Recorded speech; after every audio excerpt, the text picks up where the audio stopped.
Hi friends, இப்போலாம் ஒரு வாரமாக ஈவினிங் ஆனால் மழை பெய்ய ஆரம்பிச்சிடுது. இது வந்து தேர்ஸ்டே ஈவினிங். சூப்பராக இருக்குது இதுலேருந்து பார்த்தா. பசங்க மேங்கோ கட் பண்ணி சாப்பிட்டுட்டு இருந்தாங்க. நான் வந்து டின்னர் செய்யலான்னு சொல்லி ஆரம்பிச்சிட்டேன்.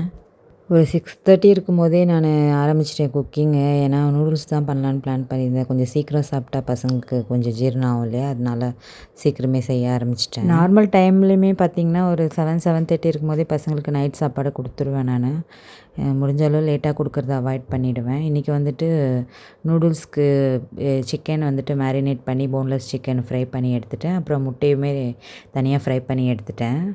பேனில் ஆயில் ஆட் பண்ணதுக்கப்புறமா பொடியாக கட் பண்ண பூண்டு, அதுக்கப்புறம் என்கிட்ட கேரட்டு, கேப்சிகம், காலிஃப்ளவர்லாம் இருந்துச்சு. அந்த வெஜிடபிள்ஸ்லாம் ஆட் பண்ணியிருந்தேன். வெஜிடபிள்ஸ் ஒரு ஹாஃப் குக் ஆனதுக்கப்புறமா டொமேட்டோ சாஸு, கொஞ்சம் சோயா சாஸு, ஃப்ரைட் ரைஸ் மசாலாவுமே ஆட் பண்ணியிருந்தேன். அது கூட கொஞ்சம் பெப்பர் பவுடர் ஆட் பண்ணிவிட்டு ஃப்ரை பண்ணி வச்சிருந்த சிக்கனு, எக்கு, நூடுல்ஸ் எல்லாம் ஆட் பண்ணி நல்லா மிக்ஸ் பண்ணிட்டேன்.